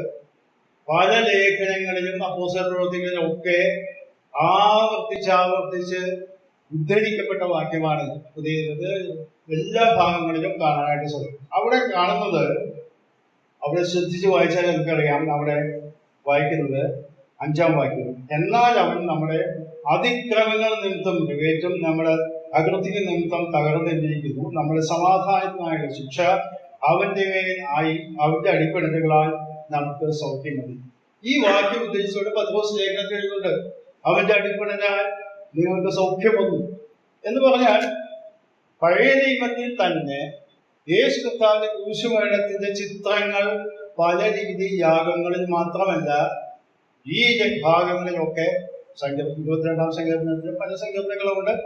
ഇവിടെ കാര്യമായിട്ട് പറയുന്നതായിട്ട് കാണാൻ സാധിക്കും. ഈ 53-ാം അധ്യായത്തിൽ 12 വാക്യവും ഇതിന്റെ മഹാഭൂരിപക്ഷ വാക്യങ്ങളും പുതിയ നിയമത്തിൽ പല സന്ദർഭങ്ങളിലായിട്ട് ഉദ്ധരിക്കപ്പെട്ടു.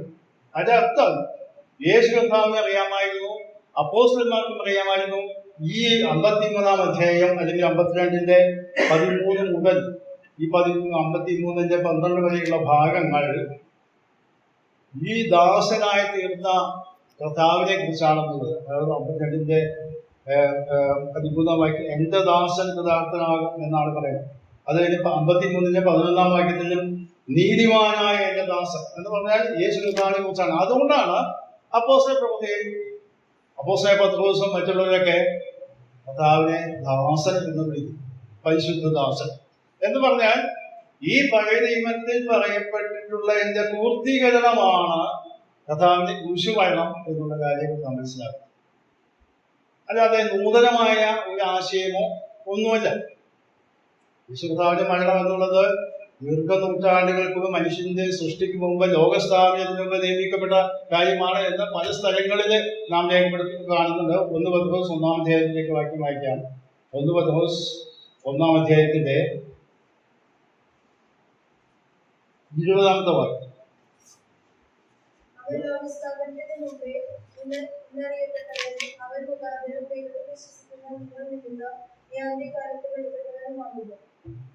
നാം നേരത്തെ വായിച്ച വാക്യത്തിന്റെ തുടർച്ചയാണ്. അത് 19-ാം വാക്യം നാം വായിച്ചു വിളിയേറിയിലേക്ക്.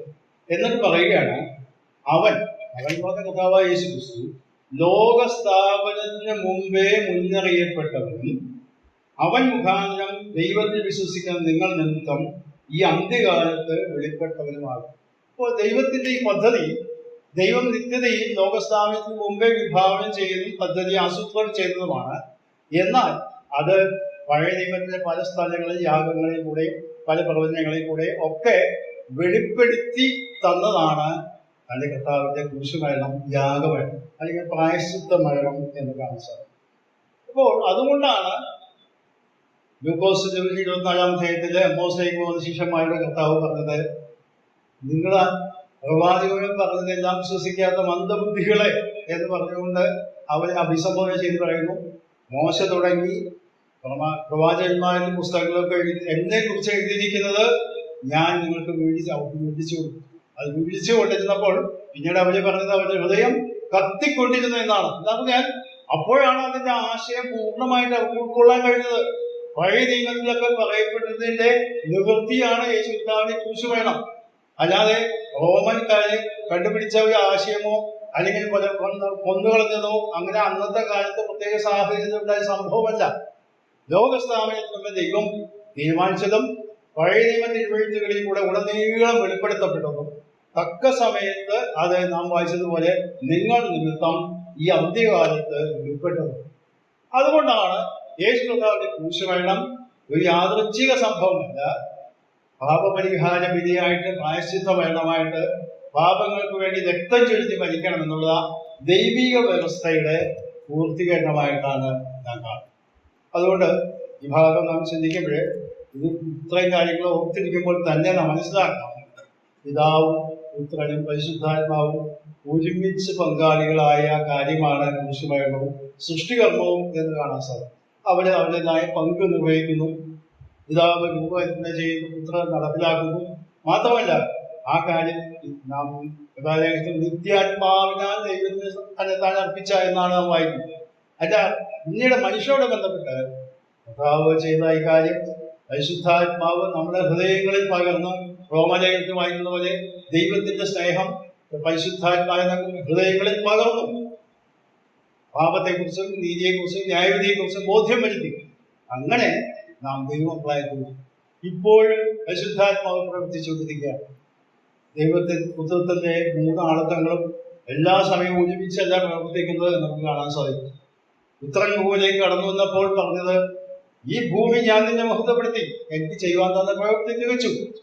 എന്നാൽ കർത്താവ് ഇവിടെ നിന്ന് ഉയർത്തെഴുന്നേറ്റ് സ്വർഗാരോഹണം ചെയ്തപ്പോഴേ പറഞ്ഞു, ഞാൻ നിങ്ങളെ അനാഥരായി വിടുകയില്ല, ഞാൻ പിതാവിന്റെ അടുക്കൽ നിന്ന് പരിശുദ്ധാത്മാവിനെ ഉണ്ടായിരിക്കും. നിങ്ങളുടെ കാര്യസ്ഥനായി നിങ്ങൾക്ക് വേണ്ടി പ്രവർത്തിക്കാനായിട്ട് ഈ ഭൂമിയിൽ ദൈവിക സാന്നിധ്യമായിട്ട് പരിശുദ്ധാത്മാവിനെ ദൈവം നമുക്ക് നൽകിയിട്ടുണ്ട്. ആ പരിശുദ്ധാത്മാവ് എഴുതപ്പെട്ടതായ തിരുവെഴുത്തുകളിലൂടെ നമ്മുടെ ഈ സത്യങ്ങളെ നമ്മൾ മനസ്സിലാക്കുമ്പോഴേ ദൈവത്തിന് വേണ്ടി ജീവിപ്പാനും സമർപ്പിക്കപ്പെട്ട ജീവിതം നയിപ്പാനും നമുക്കിടയാകട്ടെ. ദൈവനാമം